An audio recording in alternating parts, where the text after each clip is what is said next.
Hello, my name is Mark Vogel, and I'd like to welcome you to my confession camera for online learning environments, ATCE 632. One thing about this video, going into the previous courses in the endorsement program, I was very hesitant to do cameras and videos of myself with presentations, but I think now, doing it a couple times, I'm kind of getting used to it, and it's actually something I've kind of enjoyed. A little bit about myself, if you don't know me yet. My education, I actually went to Hempfield High School. I grew up in Lancaster County. And then I went on to attend Elizabethtown College, where I studied mathematics education. And I got my master's in instructional media through Oaks University. And I'm now currently working on the online teaching endorsement from Millersville University.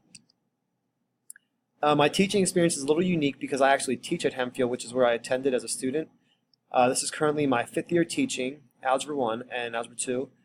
And we actually are going to be having one-to-one rolled out to our entire district next year. So all of our students will be having iPads, which will be very exciting. And one thing new that has happened to me since the last course is that our district will be offering online courses soon, and they have asked for teachers who are interested in actually teaching these courses. So I responded and told them I'd like to get started with that next year if they have any openings for algebra. And then one more thing that's kind of new with me is usually my hair is very short and I have it buzzed and kind of shaved down my head, but I did No Shave November last month and I kind of let the hair on the top of my head go, so that's a little bit longer than it is, and it's actually the longest it's been since 8th grade, so that's kind of unique right now for me too. And my hobbies include, I'm a big Philadelphia sports fan, even though we've had some struggles in the recent years. I always stay true to my Phillies teams. I enjoy working out and going to the beach. And that's actually a picture of my sister and I, and she's also taking this course at an Eagles game a couple years ago. And last thing about myself is my family consists of my sister and our parents. There's a picture of the 4 of us. There's my dad. He works at Johnson & Johnson. And then our mother is actually a history teacher at Reynolds Middle School in Lancaster City. And then my sister teaches science at Harriton High School. When it comes to the previous courses I've taken in the endorsement program, I can truly say that I definitely benefited from these courses and have taken some things with me that I learned. When it comes to ACT 633, one of the big ideas that I learned was how online learning, the students can actually guide their own learning rather than the teachers kind of telling them what to do and when everything's due. I just kind of assumed that online learning was more similar to what we do in the classroom, where we tell the students what the notes are, they can study, and then they take the same test. And that's still one of the questions I have for online learning with my content with algebra. In my courses, all the students take the exact same test, so will they be taking tests on online courses? Another thing I really took away from this course was how involved the parent was. I was amazed by that, and they referred to them as a learning coach, which seemed awesome. I know in the face-to-face instruction, we have back-to-school night at my high school. We can meet with parents if they want to come in and meet with the principal, the guidance counselor, and we can really find ways to improve the students' learning. But I was amazed with online learning. I didn't realize how much of a role the parent could play with that. In ACTE 634, we learned about the cyberbullying, cheating, and plagiarism, how those take place in an online format. And I was pleased to see these being mentioned in our online courses because there are certainly things we see in our face-to-face instruction, and I think there's things that every school takes very serious when these occur. And I also think the experience with learning about the disabilities that students have and how we can benefit and help these students online and the tools that are available. I know some of the students I watched videos on in that course, one of the students had a screen reader. They had alt text, and then the one student had a smart pen who struggled with spelling. And then finally, I remember we made a YouTube video where we had to add captions in to also benefit with students with disabilities. And I also think any ELL students, I have a few ELL students in my courses now, I think they would, if they were on an online course, these modifications could also help them in the online learning environment as well. In my philosophy of online teaching, this is certainly something that has been changed since every course I've taken in the online endorsement program, and for the better. To be honest, when I first heard about online courses, and it was first students in the high school who started taking them online at home, I first kind of had the idea that these were students who had social issues, didn't really get along, and had some type of issue.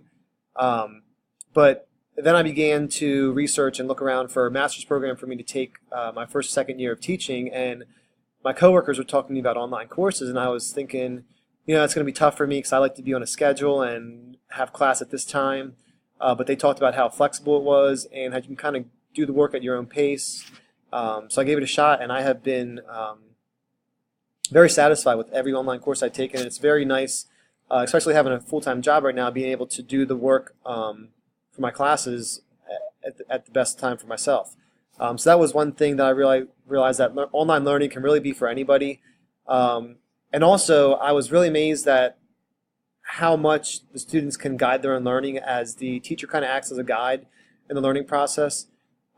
This allows students to kind of research and do things that kind of relate to themselves, and it makes it a more memorable and engaging learning experience. And I think it's something that they will take with them and they can look back on and really make learning kind of relate to their hobbies and interests. So I think that's really awesome for the students. And finally, I think I've realized how important it is to have clear communication with the students as a teacher, to be able to provide time where if you want to meet through it, whether it's Skype. I know Ali, and like the course we're taking now, he provided like his email, his Skype, his Twitter, his blog, plenty of ways we can not only get in touch with him, but kind of follow him on social media. And also, I think clear expectations so the students know when things are due, what is expected of them. Because I've had courses in the past online where I'm just kind of unclear, so I make sure to shoot the professor an email, and usually they're pretty quick with getting back to me, so I know what to do. So that's been a huge help. And also along the lines with expectations, I think, and I've had this in a few of my online courses now, when we have to make projects or post something, it's very beneficial for a teacher to give an example of either an exemplary, as like I know Ali's provided his video for us here, what he expects, and even in the discussion post, and even maybe showing something that didn't do as well, and maybe that to kind of steer the students away from and what they should try to avoid.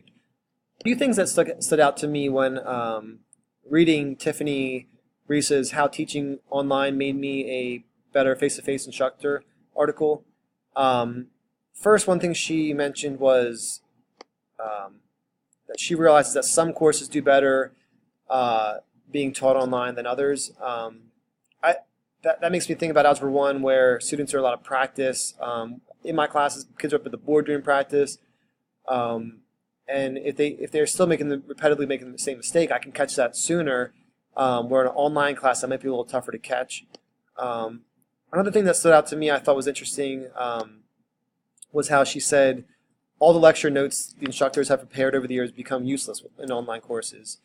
Part of me agrees with this, part of me does not. I think in algebra, my notes are basically just a bunch of practice problems, and I do a lot of scaffolding where I start with basic problems, and throughout the class we get tougher and tougher, and the kids do a lot of practice. And then finally was the last sentence in here at the very end, how the online teaching has really forced her to become think outside our comfort zone. And I think that's something we need to strive for no matter what we're teaching, whether it's face-to-face or an online learning experience. One thing I do is I put quotes up on the front board every day, and I ask my students to read them out loud, and I ask what it means to them in real life and how they can relate to it. So I kind of get them thinking outside the box that way. Back to the ways that I incorporated strategies from the online endorsement program so far. Our district has been using Schoology recently, so that's really where we can share notes, videos, links. I often put links in there for the students to do practice problems online. One thing I took out of my online courses was discussions. I'll make a discussion post, and then I'll make them actually comment on two of their peers as well to kind of share their opinion and see what each other is thinking. And then finally, in my Algebra 2 course recently, I had them actually teach a problem from the chapter. So this was something like, it was actually a chapter they learned in Algebra 1. It was just more review, and it was more in-depth. So it was something I knew they had a pretty good feel for. So after the chapter, I had them work with partners, and they had class time for this. Some of them met outside of class, and they basically were a tutor and explained how they solved the problem.